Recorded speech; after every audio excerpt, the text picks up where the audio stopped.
E aí, pessoal, uma tarde agitada na política do Grêmio. Uma nova candidatura. Articulações tiram Darley de Alberto Guerra e colocam em outra chapa. Nós vamos falar sobre isso. César Cidade Dias falando de Grêmio aqui no YouTube. Papo de gremista para gremista. Mas antes o recado do Ativo. Para melhorar sua relação, para você estar de bem com a sua vida. Ativo, sem contraindicações, totalmente natural, e você recebe em casa. Basta que você entre agora na descrição do vídeo e tenha o Ativo em sua casa com tranquilidade, sigilo. Melhore a sua relação. Ativo é solução, não perca. Ativo, Ativo Ultra, Gladiador, enfim, todos os produtos Ativo é natural. Gente, o Grêmio vive uma ebulição política. O que se tinha até ontem ao meio-dia? Odorico Roman, organizando o seu conselho de administração, convidou a Rosa Forest, já definido, e Alberto Guerra, que está também organizando seu conselho de administração.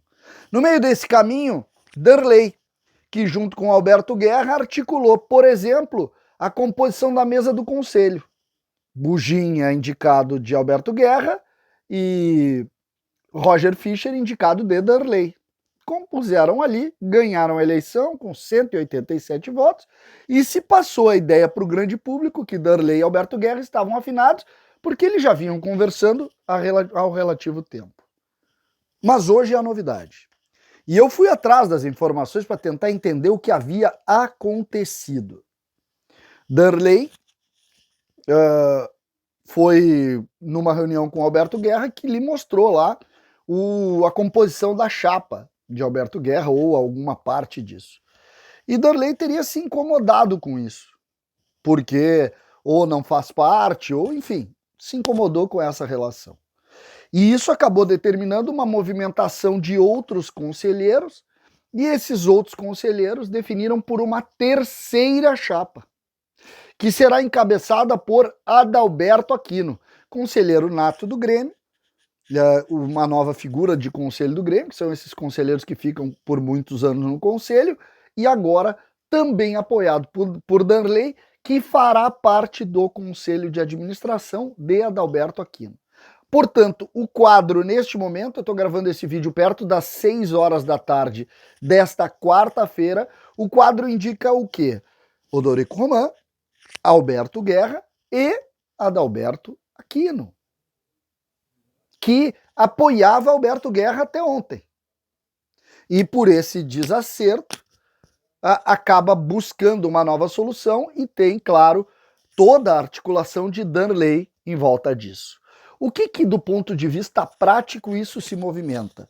Primeiro, Alberto Guerra perde grandes apoios, sobretudo o apoio de Darley. E eu nem falo dentro do conselho, mesmo que ele movimente 50 conselheiros. Mas eu não falo dentro do conselho, eu falo na articulação no pátio, porque a força política do Darley, ela deixa de estar com o Alberto Guerra e vai para uma chapa própria com a da Alberto Aquino e com a força de Darley, que para muitos seria o grande cabo eleitoral de Alberto Guerra.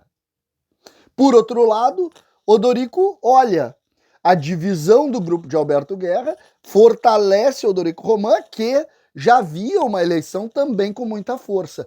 E a partir dessa divisão, me parece que quem ganha mais com isso é o próprio Odorico Roman, porque as forças de Alberto Guerra e Darley acabam se dividindo. Aí vai se dizer, pô, César, e o conselho? Não me parece que tenha algo muito prático. Vamos lá, pegando Odorico, segue com os votos dele. Na eleição para a presidência do conselho, os grupos que apoiam Odorico fizeram perto de 130 votos, seguirão fazendo.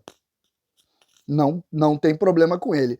Já o Alberto Guerra, ele fez, o candidato que ele apoiou fez 180 votos. 180 votos. Desses 180 votos, o que a gente pode falar é que o Alberto Guerra tem o MGI, tem os movimentos que são 9 juntos dele, ele deve fazer perto de 100 votos. Só com essa força. E aí a discussão é, Darley consegue ou não fazer a cláusula de Barreira. Darley colocou 46 conselheiros nesse momento, tinha mais um, 47. O Darley precisa de mais 20 e poucos conselheiros, 23. 23 conselheiros, mas tem a força de outros representantes do Conselho de Administração. Um deles o próprio Aquino, que é o candidato à presidência, e outros nomes que o Darley está procurando. O Darley que quer montar, dentro do quadro que ele desenvolveu, um grupo de empresários, grandes empresários de Porto Alegre, do Rio Grande do Sul, gremistas, para fazer um conselho de administração bem na linha do profissionalizado.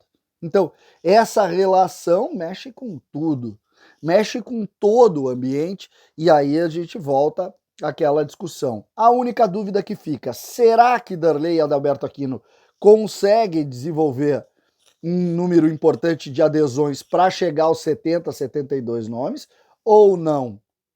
Essa é a primeira pergunta. Os outros dois seguem fortes.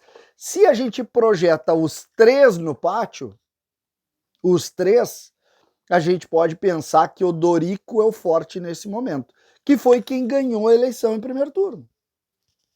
Nada além disso. Quem é que ganha a eleição em primeiro turno? O Dorico. Ele faz 22, o Alberto Guerra faz 21 e o Darley faz 19. Os outros 40 vão ter que se associar a esses grupos, porque tem mais a soma dos outros que não fizeram a cláusula de barreira. A gente pode falar no Carlos Galia, a gente pode falar em outros nomes que estão compondo isso e que de alguma maneira podem inclusive fazer parte da chapa de Darley, dando força também no pátio a Darley. Essa relação fica evidente a partir dessa movimentação. A novidade da tarde, que é esse rompimento do Darley com Alberto Guerra, que neste momento, e eu tive a oportunidade de falar com o Adalberto Aquino, ele me garantiu que não tem volta, que a chapa está definida e que ele será o candidato com o Darley na vice-presidência, dá um novo componente completamente diferente a esses apoios. Porque primeiro que tu cresce em 6 nomes, os nomes de conselhos de administração. Tu desfaz os apoios e as articulações. Tu começa uma nova realidade de movimentos. E isso, claro, pode indicar, sim, muitas divisões internas de um Grêmio, como eu disse lá no início do vídeo, está em ebulição política. É um clube em ebulição, é um clube com muitas dificuldades, é um clube que está enfrentando muitos desacertos a todos os momentos. E isso causa muita preocupação para quem está vivendo isso. E nós estamos claramente vivendo essa realidade. Estou preocupado com os próximos passos, vou ficar muito atento a essas movimentações. A eleição, ela começa, entre aspas, na sexta-feira, quando termina o prazo para inscrição das chapas. Neste momento, 3 chapas, mas se futebol é dinâmico, política é muito mais. César, Cidade Dias, falando de Grêmio, aqui no YouTube.